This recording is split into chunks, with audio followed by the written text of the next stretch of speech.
Senator Odette. Merci S'il vous plaît. beaucoup. Thank you very much. Thank you very much for this initiative, knowing that we have many women from the First Nations in Ontario around the Great Lakes, and they have issues and tragedies like these. And we know that the percentage of cases is which result in convictions is very low in Canada.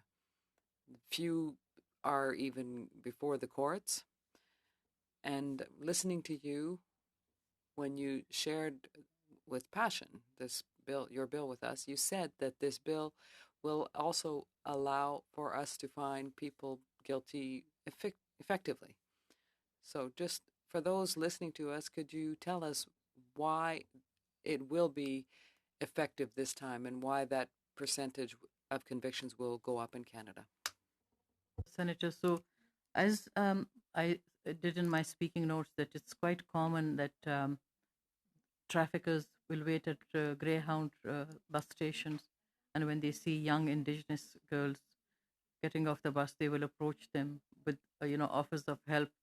And if you come from the northern areas, you come from smaller communities, it can be very daunting being in larger cities.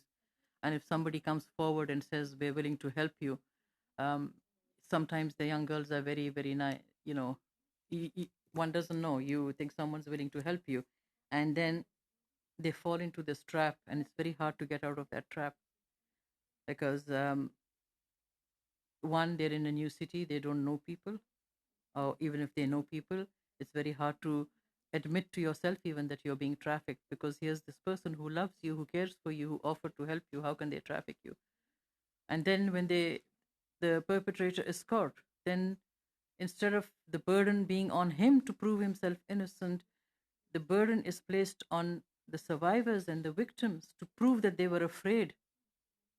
And we need to remove that. We need to take that element out. And I'm hoping that when we do that, it will be easier for young women and young men to come forward when they're trafficked and to face their perpetrators in court. And there's no onus on them to prove anything.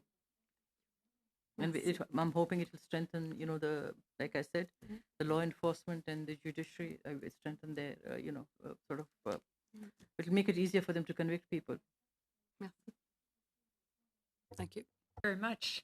Well, that ends our first panel, and we're going